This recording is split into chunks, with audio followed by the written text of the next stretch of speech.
Back in March, I had the pleasure of meeting up with my friend Sera Tajima in beautiful Maui, Hawaii. If you don't know Sera, you definitely should. She's a product designer and fellow content creator and currently based out of Europe in Amsterdam. Before switching into product design, she was an instructional designer at Zendesk, which is where we met, and she truly has a success story when it comes to transitioning careers into product design. Our meeting was not actually planned, we just happened to both be in Maui at the same time, so what better to do than meet up, drink matcha, and film a video. We are here on Maui, which is really exciting, and Sera's actually from Maui. I am. Back here visiting home. That's what you do here? Oh, bro. No. Okay. Are we in it? Yeah. Okay. I'd love to hear what you think you remember about the story of how we met. Ooh, good question. So I think we met when I messaged you. Okay, I think I found out about Alexa from Springboard. You were in a featured video or something. Like they used a video that you had made on YouTube, and you worked at Zendesk and I worked at Zendesk. And so I just thought it was really funny, and I think I reached out to you on Instagram.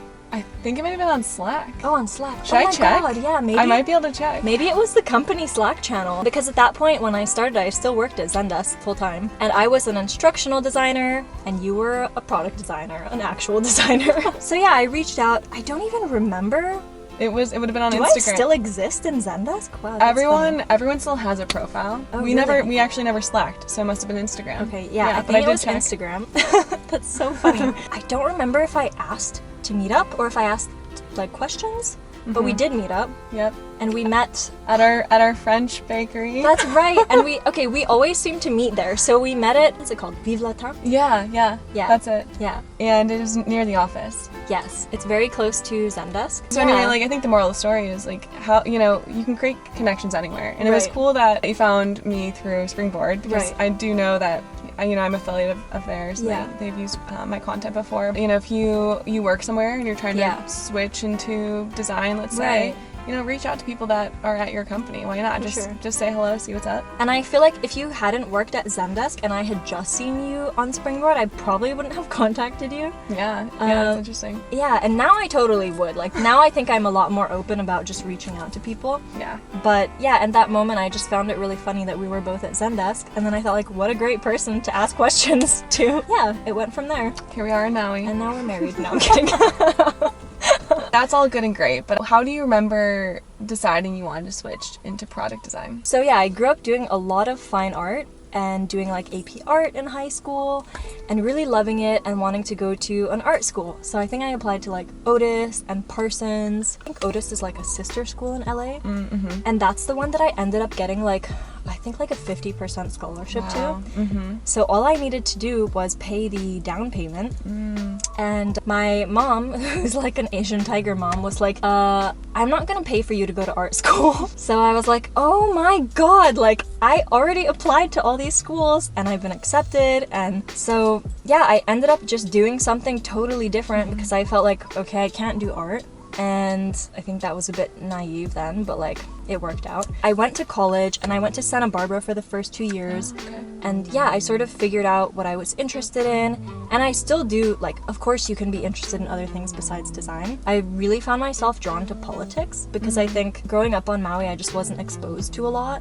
Like I would go between Maui and Japan growing up and just didn't really experience the rest of the world much. And so I found that really interesting, and I also really like languages and like linguistics. Yeah. So then I got into Berkeley for linguistics. At UC Berkeley, I actually ended up doing political science. Ah, nice. Yeah, also took like a lot of econ classes and stuff, so I still find that stuff really interesting. But when I started working, most people in the US who do politics go into law. And so I went into law working for the first 2 years, and I did not like it. I think I had this sense coming from college it was going to be like social impact and justice and all of that. But corporate law, when you're in it, doesn't feel like that. Yeah. It's like a lot of paper pushing, and like I loved the law classes I took at UC Berkeley, but it just wasn't the same. So I ended up switching to tech, and I had always been like a really pretty strong writer.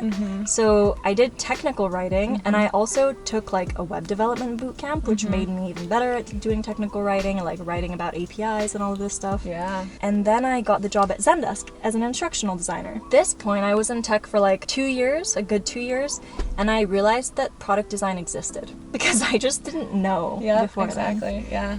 And I was like, oh my god, I had been on this path where I was like really focused on web development and coding because I thought that was like maybe more socially acceptable or cooler or more responsible. And then I was really torn for a few months. I remember thinking like, should I like continue with like at Zendesk? I was teaching developers how to code, and I ended up just deciding like, no, like everything, like all my skills lean towards design. You know, I'm not really enjoying teaching coding. I think I want to do design. And 2 people had sent me the Springboard link.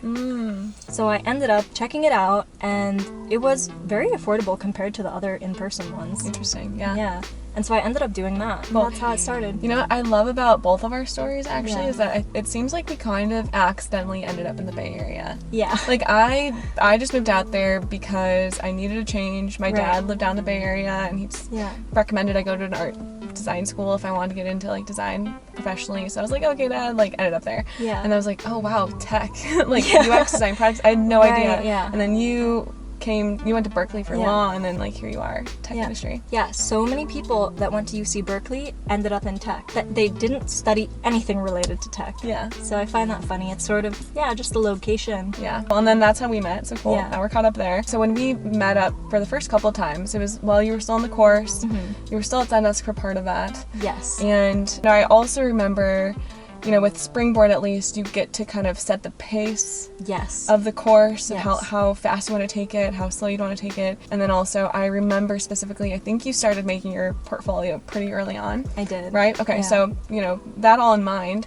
what would you say was one of the more challenging aspects of Springboard? Like, what do you remember about back at that time that was really hard for you? I think one of the most challenging things was sticking to my time schedule, because I wanted to be done as soon as possible. This is one of the reasons why I actually quit working at Zendesk, because when I started, I was really struggling to even do the course at all. And I thought like, this is gonna take me forever if I'm working full-time and doing this. Like I barely have energy at the end of the day, then my whole weekend is taken up. And I was in a very fortunate position where I was able to sell some stock really, and support myself taking the course. So I decided to just do it because I thought like, I don't want to waste my time. I just want to like do what I want to do. And I ended up stopping work, and I just did that full time. So I think that was a big contributor to being done quicker. But it also as I went along, I realized that I needed to mark the date that I wanted to be done by, and then work backwards each week to figure out like where I needed to be in the course. And then I like really stuck to that. I love that. Yeah, I'm also a very like scheduled and organized person, so I know that I think if I were to set something up like that as well, it would work really well for me. I also just really appreciate, and I think some of that like calculated risk helps with that, because that really means like you've got some skin in the game, like you're going all in for it. Yeah, definitely. That is what I did to myself. I put like a fire under my butt, and I feel like I kind of work better like that. You know, it's like there's no option B here. Like this is what you're doing and you got to do it. Yeah, I super appreciate that, and it just sounds like you really you know yourself well. You went into it with that in mind. Yeah. So you're in the course, at some point you quit Zendesk, just focus on Springboard, right? How did it go finding a job? Went surprisingly quickly for me. So I finished the course from January until March, I think, so about 3 months. And then for Springboard you do an internship for about another month, and that put me in April. The internship went so well that they actually asked me to continue contracting for them. Oh, cool. Which was really cool. And I think that helped me a lot when I was applying and talking about my work, because then I actually had something to talk about real besides my portfolio. So that's like one of the biggest things that I recommend to like other designers that are students, is to like do an internship or do work for someone else, even if it's free, because it just gives you something to talk about. Springboard also gave me some guidance on this. So we kept like a spreadsheet of who we were applying to, and just made sure that, you know, I was like keeping track of everything that I was doing. I think I learned pretty quickly through doing a lot of calls how to give a better response and kind of like know what recruiters wanted to hear and what hiring managers wanted to hear. It's not so much that like I was just telling telling them something just, you know, for them because they wanted to hear it, but it was more like I learned how to give like a professional answer, if that makes sense. It's like understanding the lingo and the language of being a designer. Yeah. It's like important. Exactly, yeah. And how to like talk about yourself and your own work. Every interview sort of starts with like, so tell me about yourself, and then you just have that down, you know?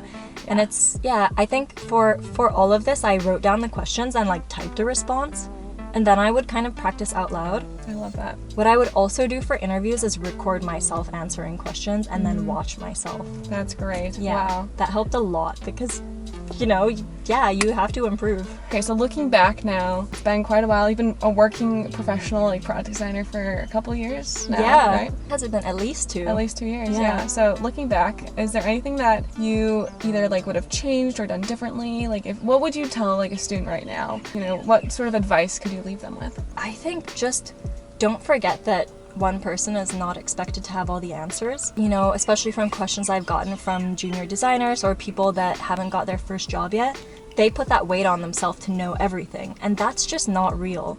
Like, you know, there are so many times where I've needed to get information from the product manager, or I've needed to get information from the engineering manager, or one of the engineers, or another designer even. And when I first started, I just asked the other designers a lot of questions, and it's not even that you need to frame it like you don't know, but it's more the framing of, so how does this company do it? How does this company do this process? How do you guys spec things out? Which is not a thing anymore with Figma really, but you know, like things like that, where it's more about learning how people are operating at the company, what the designers are doing, and asking a lot of questions basically. I also think if you're not clear on something, it's super important to just ask your manager, like, what can I do in the first 30 to 90 days to be successful? What do you expect from me? And that's sort of why you have one-on-ones, because you can check in and be like, how am I doing on this? Where do I need to improve? Yep. And then like when you get your performance review, there's just no shock because you're like, yeah, that sounds right. Yeah,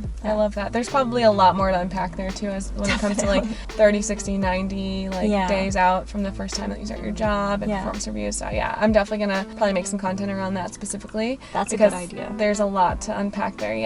But I also just I think that's that idea of not knowing everything is something you would want to bring to your interview as well. Like, just be honest. I think that's all people really want from getting to know you and interviewing is to learn about you and your background. And you got to step up and show you know how to do the work, but you're also just human and you're learning and you're on your own learning journey. I think bringing that mindset to that interview is also that's a good thing. Definitely, yeah. Where can people find you online if they want to check out more of you and your work? Good question. I am also on YouTube, so you can find me, Sera Tajima, or Instagram. I also have a Twitter. I'm probably more active on Instagram than Twitter. What's in the future for your content and videos? It's a lot around just learning design, especially geared towards more junior designers, like basic design processes, how to interview, how to get a job, things like that. Also really interested in doing some videos around collaboration. So if you want to follow along with Sera and her journey, she took a career transition successfully and has been a product designer for a couple years. So make sure to check out her channel. I think that's gonna be all for now. We're gonna go hang out in Maui now. Enjoy this beach walk. Enjoy this beautiful weather and appreciate being here. So thank you so much for checking out this video. Don't forget to subscribe to my channel if you want to stay up to date on all the things that are happening between making these videos. You can also follow me on Instagram. But yeah, that's all for now. Hope to see you next time. Awesome. Thanks. Bye. Bye.